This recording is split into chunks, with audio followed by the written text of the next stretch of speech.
takut gagal, tidak ada jaminan. Jadi masyarakat, kalau kita mau ajak bertani organik, nanam sehari yang organik aja Pak, nggak usah pakai yang sintetik, coba bagus hasilnya. Ya petani, oh nggak mau, nanti kalau gagal gimana?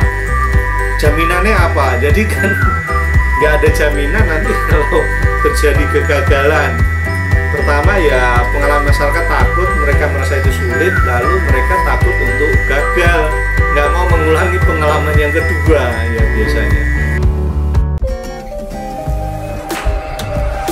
Dipersembahkan oleh Top Dewe, teknologi pangan organik, pupuk dan hormon.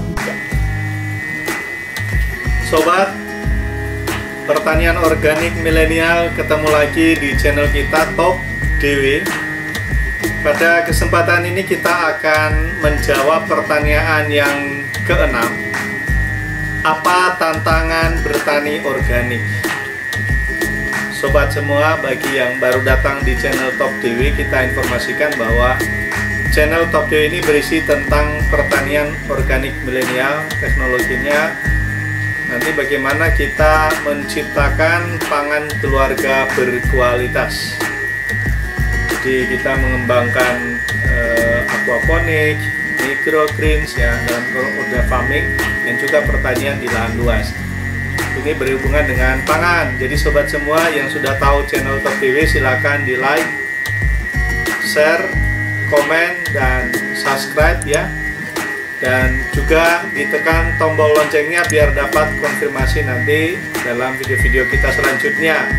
Kita sekarang sudah di pertanyaan yang ke-6, masih ada 24 pertanyaan lagi yang belum kita jawab ya, pelan-pelan ya. Pada kesempatan ini kita akan menjawab pertanyaan apa tantangan pertanian organik ya. Terima kasih sobat, tonton terus video kita ya. Oke sobat semuanya, kali ini kita akan menjawab apa tantangan bertani organik ya. Ini hanya berupa share pengalaman ya, yang Top DW sendiri, saya alami sendiri pengalaman tantangan bertani organik. Karena sobat, saya itu sudah 10 tahun berjuang menjadi penggiat sampai menciptakan formula di pertanian organik ini, tapi juga sampai sekarang itu saya mengidentifikasi permasalahan yang terjadi ya. Sampai sekarang ya tetap masih tidak gampang, banyak tantangannya. Maka saya akan menyampaikan minimal 1, 2, 3, 4, 5. Saya coba rekap, ada 5 tantangan yang menjadi momok bagi siapapun, muda, milenial, tua, yang menjadi tantangan mereka, dan juga ini tantangan bagi saya sendiri juga untuk bertani organik. Yang pertama sobat, di masyarakat itu ada rumor bahwa pertanian organik itu susah. Jadi udah masyarakat sudah angkat tangan duluan ini, wah ini organik aku mau, aku nggak mau organik, susah itu. Jadi itu udah biasa terjadi di masyarakat kita yang petani-petani konvensional itu. Kalau disuruh bertani organik sudah angkat tangan duluan, udah dibilang itu susah, nggak jelas itu, masih ini ya gampang kok, dapat ini gampang, banyak fasilitas ya. Itu yang pertama sobat. Jadi ada rumor di mindset masyarakat itu bertani organik itu susah. Tantangan yang kedua, jadi masyarakat itu belum memiliki keterampilan bertani organik ya.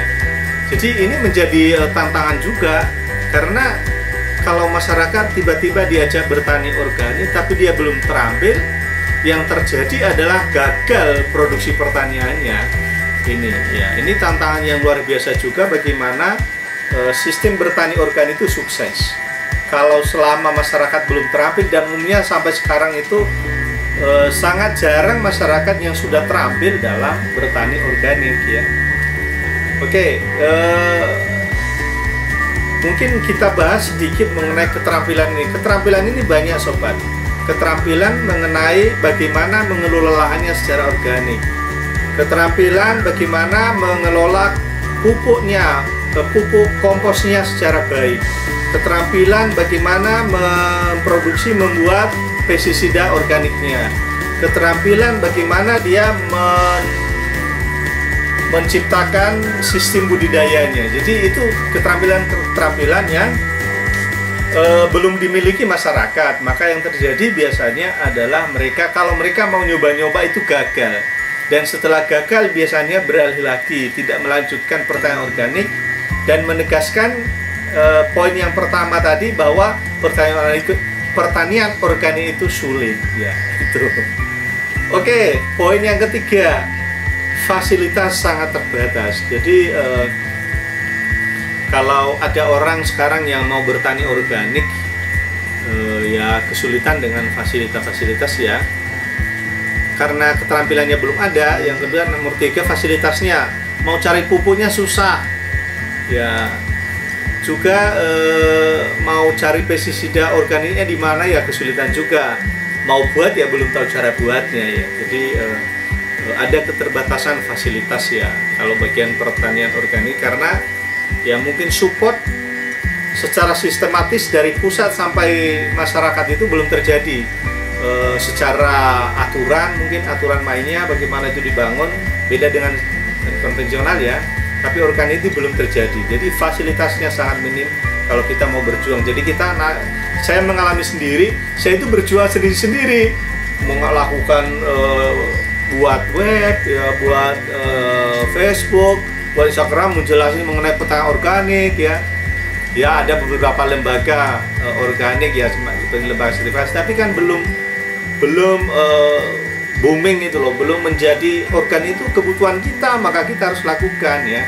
Maka kita harus menyiapkan fasilitasnya, apa yang dibutuhkan, apa yang mendukung, sehingga pertanian organik terjadi itu masih minim sobat. Oke, yang keempat adalah takut gagal, tidak ada jaminan. Jadi masyarakat kalau kita mau ajak bertani organik, nanam sehari yang organik aja Pak, nggak usah pakai yang sintetis, coba bagus hasilnya. Ya petani, oh enggak mau. Nanti kalau gagal gimana? Jaminannya apa? Jadi kan nggak ada jaminan nanti kalau terjadi kegagalan. Pertama ya pengalaman masyarakat takut, mereka merasa itu sulit, lalu mereka takut untuk gagal, nggak mau mengulangi pengalaman yang kedua ya biasanya. Dan ketakutan ini juga ya itu yang membuat mereka tidak mau tertarik untuk bertani organik. Dan yang kelima sobat, yang saya identifikasi sendiri dari pengalaman 10 tahun ini, sertifikasi pangan organik itu mahal. Sebetulnya sebelum sertifikasi pangan itu kan harus disertifikasi juga orangnya. Misalnya saya mau sertifikasi jadi fasilitator, saya harus ke Jakarta, uji kompetensi di sana, bayar hotel, bayar biaya sertifikasi, jadi sangat mahal sekali ya. Mungkin ada program-program pemerintah, tapi sangat kecil sekali. Saya itu dalam sertifikasi pertanian organik belum mendapatkan fasilitas sertifikasi ini, termasuk saja di fasilitator ya bayar sendiri ya. Ya cukup mahal itu. Coba dari contohnya posisi saya di Jogja, saya harus sertifikasi di Jakarta ya, pesawat pulang pergi, bayar hotel ya, bayar pelatihan ya pokoknya begitulah, lumayan mahal lah untuk sertifikat. Itu baru fasilitatornya. Saya juga jadi asesor ya, jalan sendiri ke Jakarta ya, bawa printer sendiri itu. Jadi sertifikasi mahal. Dan belum lagi kalau kita mau sertifikasi lahan itu, karena itu berhubungan dengan lembaga, seperti kita sudah siapa saja yang terlibat dalam pertanian organik, mungkin di pertanyaan berapa itu ya, pertanyaan siapa yang terlibat dalam pertanian organik, pertanyaan yang keempat. Jadi karena di sana nanti melibatkan LSO, lembaga sertifikasi organik, nanti juga ada inspektor di sana. Inspektor juga kita harus bayar ya, operatornya juga harus disertifikasi ya, dan semuanya lah. Jadi biaya itu cukup mahal, prosesnya juga lama ya, 2 tahun. Kalau ada yang masih ingat kan kemarin kalau kita nanam tanaman yang bulanan ya, musiman itu butuh waktu berapa? Masih ingat kan? Kemarin kita udah sampaikan butuh waktu 2 tahun. Kalau yang tanaman yang tahunan itu butuh waktu 3 tahun, dan itu kan proses ya biayanya cukup mahal. Bisa nanti kalau untuk sertifikat berdasarkan dengar dari teman-teman yang sudah sertifikasi lahan itu, satu lahan itu bisa 35 sampai 75 juta habis itu.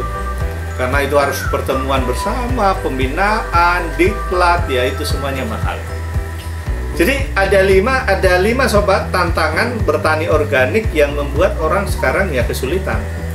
Pertama itu ada rumor bahwa organik itu sulit. Masyarakat ada rumornya. Lalu yang kedua, masyarakat belum memiliki ilmunya ya, keterampilannya. Dan juga ya apalagi sikap ya. Lalu juga fasilitasnya sangat terbatas ya.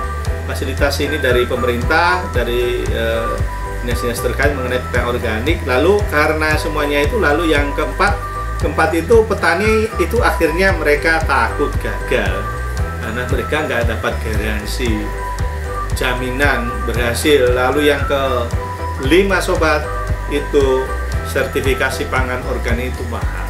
Jadi kelima poin ini, apa tantangan bertani organik, yaitu sobat, mungkin sobat semua nanti punya tantangan sendiri. Bagi yang sudah praktisi, para ahli-ahli organik tentu punya juga permasalahan tantangan yang berbeda, tapi prinsipnya sama saja sekitar itu. Mungkin dalam membahasakannya yang agak berbeda, tapi ya permasalahan sekitar itu. Jadi demikian saja sobat. Terima kasih sudah menonton video kita, apa tantangan bertani organik. Tonton terus video kita, tuntaskan sampai 30 konten mengenai pupuk organik, ditonton semuanya biar nanti dapat gambaran, sehingga pertanyaan 30 ini tidak diulangi lagi oleh sobat. Semua sudah ada jawabannya di sana. Nanti kita usahakan mencarikan jawabannya. Kalau misalnya saya nggak tahu jawabannya, saya tanya kepada teman-teman saya, ada teman saya asesor, ya teman-teman praktisi ya, supaya kita nanti dapat inspirasi secara menyeluruh. Pertanyaan organik yang SN itu sobat, bukan pertanyaan yang lain. Yang sudah ada SN itu standar nasional Indonesia. Jadi sudah ada standar yang berlaku di Indonesia. Jadi semua konsepnya bukan pertanyaan terpadu, bukan ini, tapi ini pertanyaan yang organik, yang sudah sesuai dengan standar nasional Indonesia. Demikian saja sobat. Bagi yang belum like, silahkan di like ya, di subscribe, di komen, di bawah juga silahkan. Dan juga di share video ini kepada sobat-sobat semua, sehingga banyak mendapatkan ya minimal pengalaman lah. Ini pengalaman, syukur-syukur menginspirasi, dan kita bisa bersinergi untuk mengatasi apa tantangan bertani organik ini nih. Karena ini kan bukan masalah saya kan, bukan cuma tantangan saya kan, tapi tantangan kita semua, tantangan bangsa. Oke, demikian sobat, silakan ditekan tombol loncengnya tadi dan tonton terus video kita. Terima kasih. Top Dewi dipersembahkan oleh Top Dewi, teknologi pangan organik, pupuk dan hormon.